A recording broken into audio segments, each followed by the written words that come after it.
백신 얘기를 하고 있는데 우리나라에서 이제 단계적인 4차 접종 얘기도 나오고 있지 않습니까? 그럴 가능성이 언급되고 있는데 유럽의약품청에서 이런 얘기가 나왔더라고요. 4개월마다 코로나 백신을 추가로 접종하면 면역력이 저하될 수 있다. 이런 경고가 나왔다고 합니다. 무슨 의미인가요? 그렇게 면역력이 저하된다라는 것에 대해서는 저 정확하게는 모르겠는데요. 근데 일단 이 부분은 확실하게 짚고 넘어가야 될 것 같은데요. 팍스로비드가 이제 사용이 되지만 이 약이 예방접종을 대신하지는 못합니다. 왜냐하면 팍스로비드를 쓰더라도 저희가 100% 위중증으로 가는 걸 예방하는 건 아니고, 그다음에 말씀드렸다시피 이미 위중증으로 간 경우에 있어서는 치료 효과는 우리가 담보할 수가 없거든요. 그렇기 예. 때문에 분명히 이 팍스로비드를 개발하고 지금 먼저 쓰기 시작한 미국에서도 이 치료제가 백신을 대신할 수는 없다라는 입장은 명확하게 밝히고 있습니다. 그래서 백신은 백신대로 저희가 맞아야지 될 것 같고요.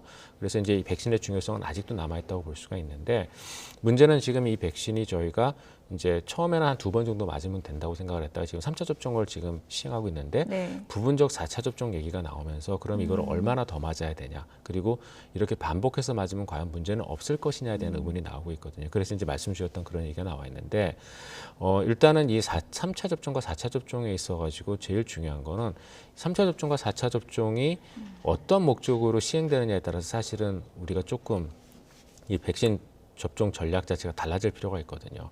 원칙적으로 이 3차 접종과 4차 접종은 돌파 감염, 즉 2번을 맞고 나서도 생기는 델타 감염이나 델타 변이나 이런 것들은 돌파 감염 목적으로 사실은 처음 시작된 거였었거든요.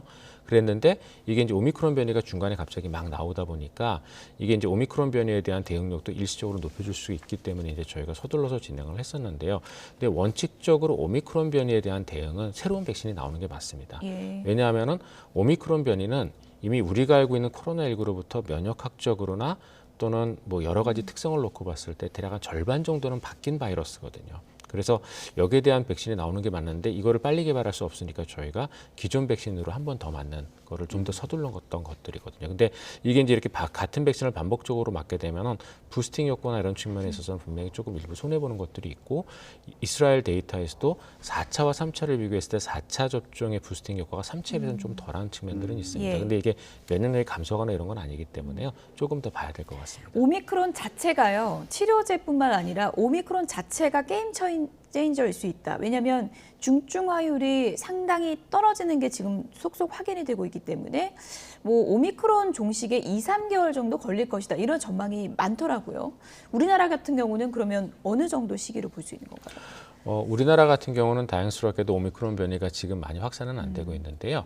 보통 대부분의 국가들이 오미크론 변이가 들어오면 한 달 이내에 우세종이 되고, 그다음에 2~3달 정도 이제 지나면서 그 오미크론 변이가 좀 피크가 꺾이는 예. 그런 양상으로 가고 있는데, 우리도 그럴 것 같은데, 우리는 이제 한 가지 좀 좀 고려해야 되는 점이, 대부분의 코로나 감염은 겨울철에 굉장히 많이 호발하게 되고 따뜻해지는 시점이 되면 한 3월 정도 되게 되면 많이 감소하게 되거든요. 그래서 만약에 이 오미크론 변이가 그런 또 특성을 타게 된다면은 우리도 이 오미크론 변이가 일단 지연되면서 한 2월 정도쯤에 피크를 맞았다가 3월 정도 되면서 지나가지 않을까라는 생각을 하게 됩니다.